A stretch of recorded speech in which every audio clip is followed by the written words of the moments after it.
चौथा यज्ञ? तो गुरु महाराज आएंगे,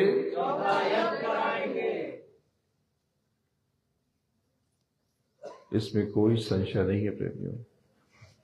देखो, मैंने आपको बताया कि उस अनामी जो अनामी की बात है वो सत्य होती है, ऐसा नहीं है। अनामी के मुख से जो कुछ भी प्रकट होगा वो सत्य होना ही है, वो असत्य हो ही नहीं सकता। वो कह देगा उससे होना ही है।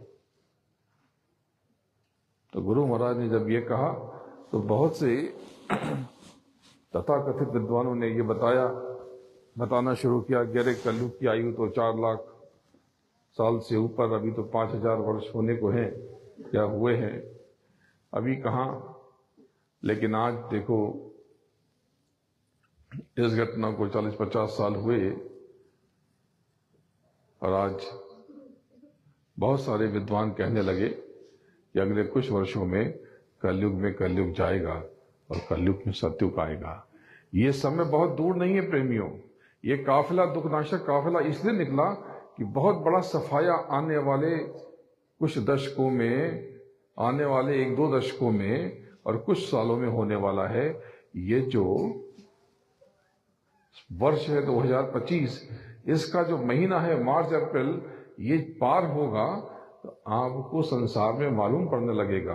देखो, बेचैनी प्रकट होने लगी। अमेरिका का बहुत बड़ा, बहुत महंगा इलाका है कैलिफोर्निया, वो जल रहा है। आपको खबर है कि नहीं है पता नहीं। अरबपति खरबपति अब खाक में मिल चुके हैं। जहां पर सिलिकॉन वैली है वो कैलिफोर्निया में है, जहां पर अमेरिका में सिनेमा बनता है जिसको हॉलीवुड कहते हैं। वो जो पहाड़ी आप दिखा करते थे हॉलीवुड ऊपर लिखा हुआ, वो पहाड़ी भी जल चुकी है। अब वो लिखा हुआ नहीं है, उसको हटा दिया गया, वो काला पड़ चुका है। आपको तो ये सब पता ही नहीं है। आप तो न जाने किस दुनिया में रहते हो, और वहां पर न जाने कितनी वायु दुर्घटना हो चुकी है। ये सारी बातें यज्ञ में, पिछले यज्ञ में ये बताई जा चुकी है। रोज रोज मैं कहा करता था कि प्रेमियों देखो समय कैसा आने वाला विचित्र, सतर्क हो जाओ, क्योंकि चंडी मशाल लेकर निकलने वाली है। अगले 5 सालों में जो देश दुनिया का पैसा गायब कर देगी।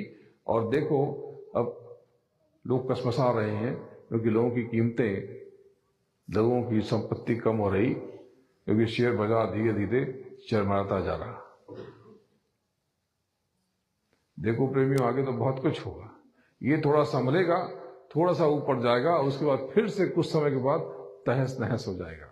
मैंने आपसे कहा था, आपको याद होगा, एक दिन सोओगे शेयर बाजार ऊंचाई पे होगा, और जब दूसरे दिन उठोगे तो शेयर बाजार का सफाया हो चुका होगा, 30-40% बाजार नीचे आ चुका होगा।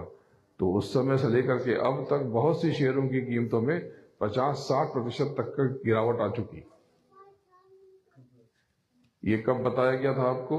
ये आपको लगभग 2-2.5 महीने पहले बताया गया था। 2 महीने पहले बताया गया था साकेत महायज्ञ में। गुरु महाराज ने 3 यज्ञ किए। उन्होंने कहा कि चौथा यज्ञ मैं करूंगा, और मुझे उन्होंने आदेश निर्देश दिया था कि तुम इनको भोजन देते रहना। तो प्रेमियों, प्रतिवर्ष साकेत महायज्ञ का आयोजन होता है सतयुग की अगवानी की तैयारी के लिए, चौथे यज्ञ की तैयारी के लिए। लेकिन चौथा यज्ञ तो मालिक को ही करना है।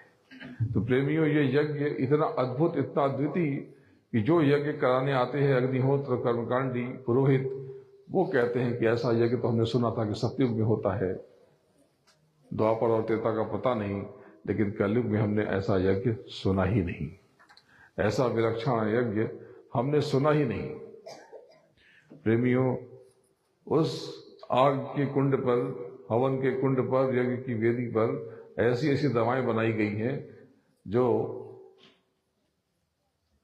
आपके जीवन में चमत्कार बिखेरने के लिए तैयार है। तो भी आपको यहां पर अमृत दिया जाएगा, अमृत वर्षा होगी। आपको 2 पैकेट दिया जाएगा, एक पे कुछ भी लिखा नहीं है और दूसरे पे ये तस्वीर बनी है ऊपर के मंडलों की। जिनको नाम का दान मिला है वो जानते हैं कि ये ऊपर के मंडल की तस्वीर है। तो प्रेमियों, ये जो इसके भीतर है, ये कोई आप राख मत समझना, ये दवा है, ये चमत्कारिक दवा है। न जाने कितने लोगों ने इस्तेमाल किया और पाया। आप इसकी परीक्षा ले लो, आप फेल हो जाओगे, ये तो पास हो जाएगा। तो प्रेमियों, ये आपकी देह के लिए है। जब कभी आप परेशान हो जाओ, बीमार हो जाओ, रात को 2 बजे आपको दवा न मिले, डॉक्टर न मिले, इलाज न मिले, समझ में ना आए कि क्या करें, तो प्रेमियों इस विभूति को सर पे लगा देना और धीरे धीरे जय जय गुरुदेव, जय जय गुरुदेव, जय जय गुरुदेव अंतर में पुकारते रहना। लेकिन अगर ज्यादा आराम न मिले और दर्द या कष्ट बढ़ता जाए, अगर स्थिर है तो कोई बात नहीं, लेकिन बढ़ रहा तो तुरंत इसको स्पर्श करो और जीभ पे लगा दो, जिसको दर्द हो रहा, कष्ट हो रहा, पीड़ा हो रही, और गर्म पानी पिला दो, जिससे ये दवा उसकी रक्त वाहिनियों में बह करके अपना काम